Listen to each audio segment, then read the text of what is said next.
आता आपण बघूया सुपरफास्ट 100 घडामोडी। राष्ट्रसंत तुकडोजी महाराज नागपूर विद्यापीठाच्या कुलगुरुपदी डॉक्टर अखिलेश पेशवे यांची नियुक्ती करण्यात आली आहे। विद्यापीठ व्यवस्थापन परिषदेच्या उच्चस्तरीय बैठकीमध्ये त्यांच्या नियुक्तीला सर्वानुमते मंजुरी देण्यात आली। देशातून गत आर्थिक वर्षामध्ये 4068 लाख डॉलर किमतीच्या 471.9 टन गुळाची निर्यात झालेली आहे। प्रामुख्याने महाराष्ट्र, कर्नाटक आणि केरळमधून ही निर्यात झालेली आहे। इंडोनेशिया, अमेरिका, संयुक्त अरब अमिरात, नायजेरिया आणि नेपाळ गुळाचे प्रमुख आयातदार आहेत। बेस्ट कंपनीने 27 आकारातील विश्रामगृह आणि उपहारगृहांचा कायापालट करण्याकरता 10 कोटींचा प्रस्ताव बेस्ट समितीसमोर सादर केला। समितीकडून या प्रस्तावाला मंजुरी देण्यात आली असली तरी याबाबतचा खर्चाचा तपशील देण्याचे निर्देश उपक्रमाला देण्यात आलेत। यामध्ये विश्रांतीगृहातील सुविधा, आगारांची देखरेख तसंच उपगृहातील दुरुस्त्यांचा समावेश आहे। शिवसेना नेत्या विधान परिषदेचे आमदार भावना गवळी यांची अधिवेशनादरम्यान एकही दिवस उपस्थिती नसल्याने विरोधकांनी त्यांच्यावर टीका केली। यावर त्यांनी उत्तर दिलं, अर्थसंकल्पीय अधिवेशनादरम्यान पायाला मोठी जखम झाल्याने महिनाभर अधिवेशनामध्ये उपस्थित राहू न शकल्याची प्रतिक्रिया त्यांनी दिली। तर इतर अधिवेशनाला उपस्थित होतो, आपण ते तपासून घ्यावं असं उत्तर आमदार भावना गवळी यांनी दिलं। नीरा उजव्यातील कालव्याच्या पाण्यासाठी शेतकऱ्यांनी पंढरपुरामध्ये पाटबंधारे कार्यालयात ठिय्या आंदोलन केलं। शेतकऱ्यांनी प्रतिकात्मक दोरीपासून तयार होणाऱ्या गळफास कार्यालयामध्ये बांधून आंदोलन केलं। अमरावती जिल्ह्यातील वरुड तालुक्यातून अत्यंत हृदयद्रावक घटना समोर येते। पुसरी धरणामध्ये बुडून 3 सख्ख्या भावंडांचा मृत्यू झाला। कालपासून बेपत्ता असलेल्या 3 मुलांचा शोध सुरू होता। अखेर त्यांचे मृतदेह आढळून आले। परिसरात हळहळ व्यक्त होते। वनराजांच्या आगमनाने भायखळ्याच्या वीरमाता जिजाबाई भोसले वनस्पती उद्यान आणि प्राणी संग्रहालयाचा रुबाब येत्या काही दिवसांमध्ये आणखी वाढणार आहे।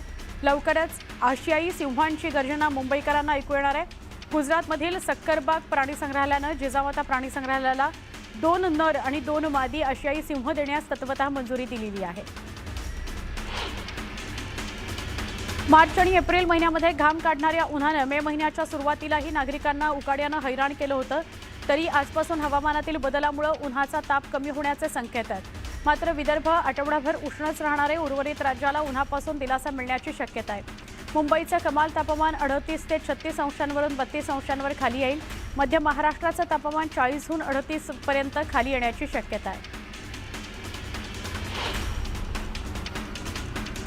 बोरिवली इथल्या संजय गांधी राष्ट्रीय उद्यानातील सूर्या नावाच्या 8 वर्षाच्या बिबट्याचा रविवारी मूत्रपिंड आणि यकृताच्या उपचारादरम्यान मृत्यू झाला।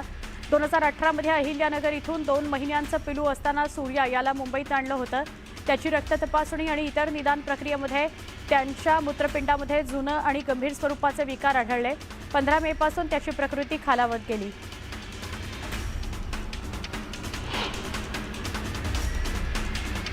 बेकायदेशीर ऑनलाईन औषध विक्री, कॉर्पोरेट कंपन्यांकडून होत असलेली अव्यावसायिक स्पर्धा आणि औषध व्यवसायातील वाढत्या अडचणींच्या निषेधार्थ अखिल भारतीय औषध विक्रेता संघटनेनं 20 मेला देशव्यापी बंदची हाक दिली। या बंदमध्ये पुणे शहर आणि जिल्ह्यातील सुमारे 15,000 औषध विक्रेते सहभागी होणार आहेत अशी माहिती संघटनेचे पुणे शहर अध्यक्ष संदीप पारेख यांनी पत्रकार परिषदेमध्ये दिली। डिझेलच्या किमती वाढल्याने एसटी प्रवासही आता लवकरच महाग होणार आहे। दरवाढीचा प्रस्ताव विचाराधीन असल्याची माहिती परिवहन मंत्री प्रताप सरनाईक यांनी दिली, पण तातडीने भाडेवाढ लागू केली जाणार नसल्याचं त्यांनी स्पष्ट केलं। आर्थिक अडचणीमध्ये सापडलेल्या महाराष्ट्र राज्य मार्ग परिवहन महामंडळाला डिझेल दर वाढल्यामुळे आणखी आर्थिक फटका बसू शकतो। जागतिक पातळीवरील अनिश्चितता आणि कच्च्या तेलाच्या वाढत्या किमतींमुळे देशांतर्गत चलनावर मोठा दबाव निर्माण झाला। आंतरबँक विदेशी चलन बाजारामध्ये अमेरिकी डॉलरच्या तुलनेमध्ये रुपया 54 पैशांनी कोसळलं।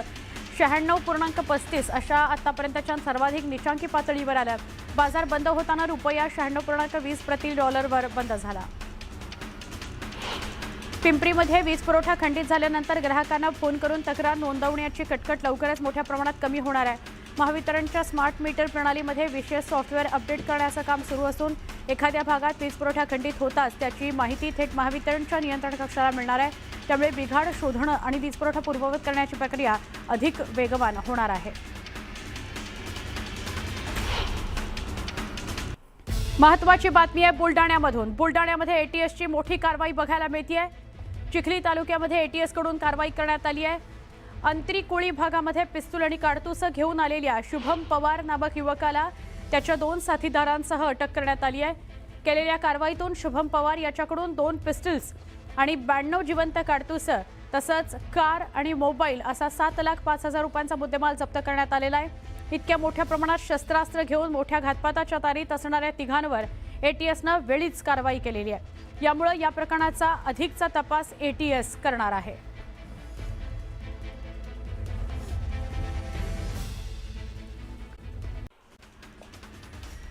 बुलढाणा जिल्ह्यातील हतेडी खुर्द इथल्या 21 वर्षीय तरुणाने आपल्या वडिलांच्या बेपत्ता झाल्याची तक्रार बुलढाणा पोलीस ठाण्यामध्ये दाखल केली होती।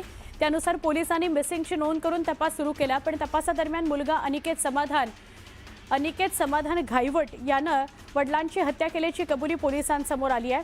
हत्या केल्यानंतर मृतदेह शेतात नेऊन जाळून पुरावा नष्ट करण्याकरता प्रयत्न करण्यात आल्याचं तपासात उघड झालंय। या प्रकरणी पोलिसांनी आरोपी मुलाविरुद्ध विविध कलमान्वये गुन्हा दाखल केलाय।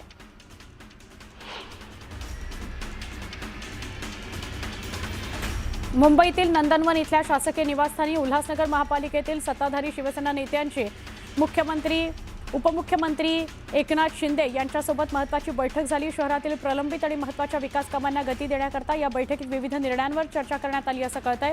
यावेळी उपमुख्यमंत्री एकनाथ शिंदे यांनी उल्हासनगर शहरातील सिमेंट काँक्रीटचे रस्ते बनवण्याकरता 100 कोटींचा निधी मंजूर केला।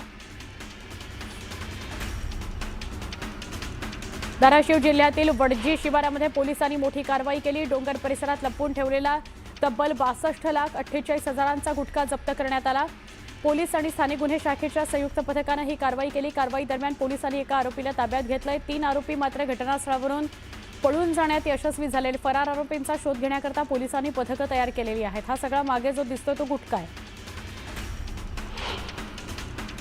देशभर गाजत असलेल्या नीट परीक्षेतील कथित गैरव्यवहार प्रकरणाच्या निषेधार्थ धाराशिवमध्ये युवक काँग्रेस आणि काँग्रेस पदाधिकाऱ्यांनी आंदोलन केलं। युवक काँग्रेसच्या वतीने जिल्हाधिकारी कार्यालयासमोर निदर्शनं करत केंद्र सरकारविरोधात जोरदार घोषणाबाजी करण्यात आली। नीट परीक्षेतील गैरव्यवहाराची सखोल चौकशी करून दोषींवर कठोर कारवाई करावी अशी मागणी आंदोलनकर्त्यांनी केली। रत्नागिरी जिल्ह्यातील दापोली तालुक्यातील समुद्रकिनारे सध्या पर्यटकांनी गजबजून केलेले आहेत। समुद्रकिनाऱ्यांवर पर्यटकांची मोठी गर्दी बघायला मिळते।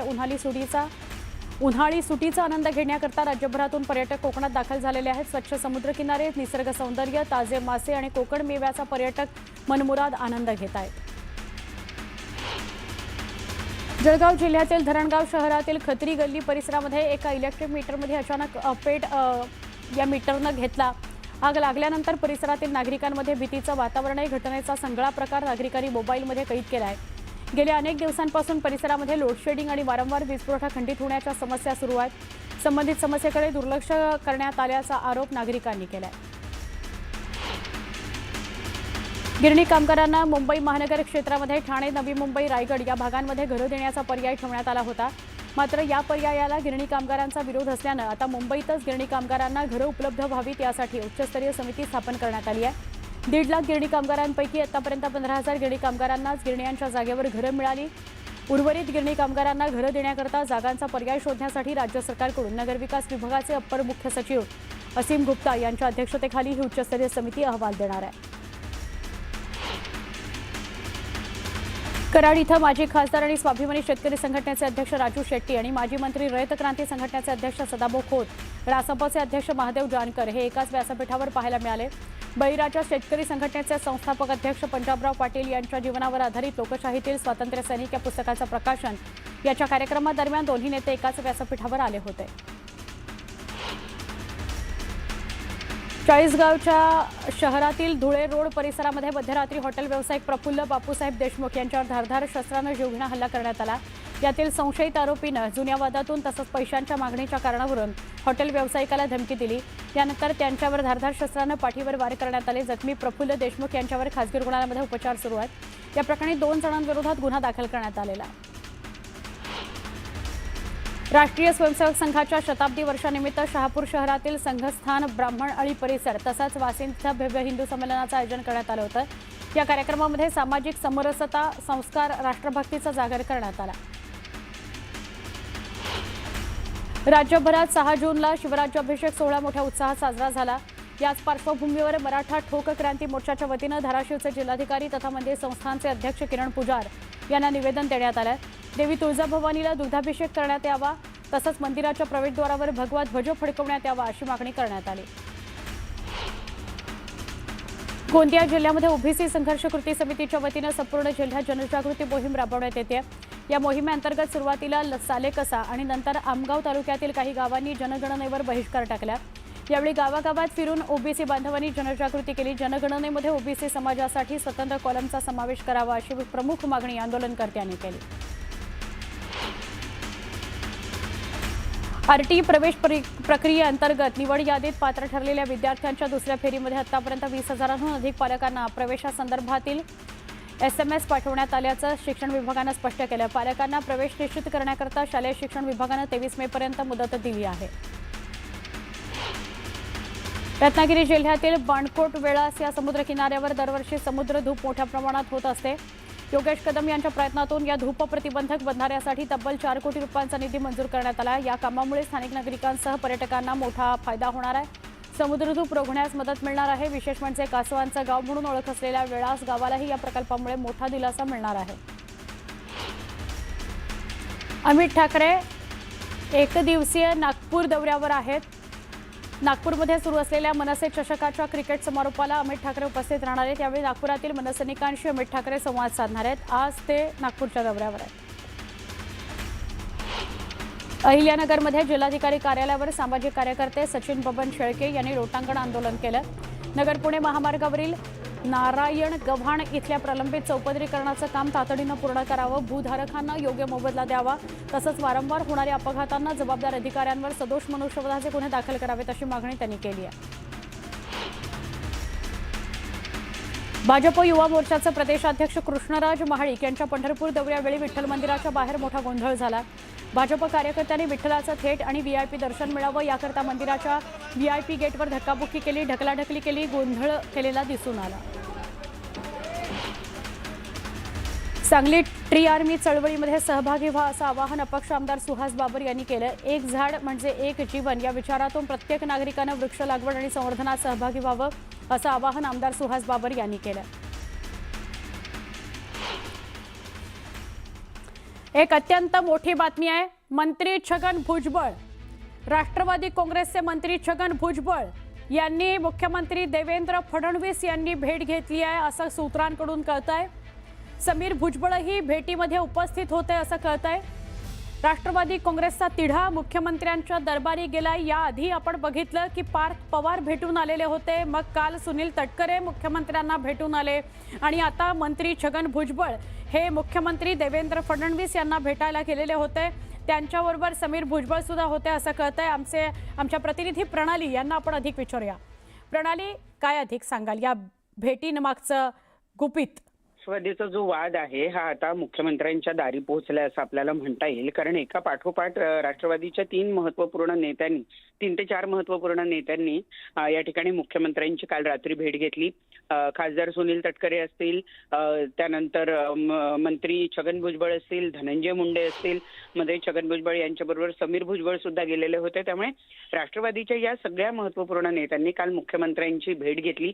परवा रात्री आपण पाहिलं होतं की पार्थ पवार हे मुख्यमंत्र्यांना भेटायला गेलेले होते।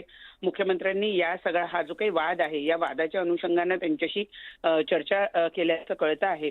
त्यात आता हे 3 ते 4 बडे नेते पुन्हा एकदा जाऊन जर मुख्यमंत्र्यांना भेटतायत तर याचा अर्थ असा आहे की आता हा संपूर्ण जो वाद आहे हा मुख्यमंत्र्यांच्या दारी पोहोचलाय आणि त्याच्यावर तोडगा आता हा मुख्यमंत्र्यांनाच काढावा लागणार आहे। किंवा जो विसंवाद निर्माण झालेला आहे राष्ट्रवादीचे नेते आणि त्याचबरोबर पक्षाचं नेतृत्व करणारी मंडळी यांच्यामध्ये जो वाद निर्माण झालाय त्याच्यामध्ये आता मुख्यमंत्र्यांनाच मध्यस्थी करावी लागते आहे असं दिसून येत आहे।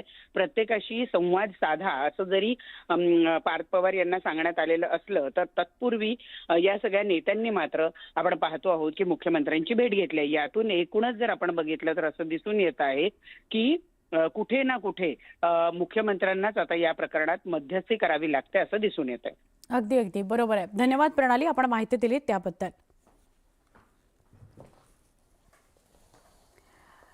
मंत्री छगन भुजबळ यांनी देवेंद्र फडणवीसांची भेट घेतलेली आहे। पार्थ पवार, सुनील तटकरे यांनी मुख्यमंत्र्यांच्या घेतलेल्या भेटीनंतर या छगन भुजबळांच्या भेटीला विशेष महत्त्व प्राप्त होत आहे। वर्धा जिल्ह्याविषयी आपण खरं तर सविस्तर बोललं पाहिजे याकरता, कारण यावेळेला वर्धा जिल्ह्याने सूर्य अक्षरशः आग ओकतोय, म्हणजे उन्हाचा कडाका वर्ध्यात झालाय, यामधला विक्रम केलाय। जिल्ह्याचं तापमान 46.4 अंशांवर गेलेलं आहे। त्यामुळे या उन्हाळ्याच्या कालावधीमध्ये वर्धा हा सर्वाधिक चर्चेत आलेला आणि उष्णतेने तापलेला असा जिल्हा आहे। या सगळ्याचा जनजीवनाला फटका बसतोय, कारण 46.4 अंश सेल्सिअसवर तापमान गेलंय। तापमान वाढीमुळे परिवहन मंडळाच्या बसकडे प्रवाशांनी पाठ फिरवली आहे। 4 दिवसामध्ये लालपरीच्या प्रवासी संख्येत मोठी घट झालेली आहे। त्यामुळे एसटीच्या उत्पन्नाला फटका बसलाय। वर्ध्यात एसटीला दररोज 10 ते 15 लाखांचं उत्पन्न मिळायचं, प्रवासी संख्येत मात्र घट झाल्यामुळे आता 10 लाखांपर्यंतच उत्पन्न मिळतं आहे।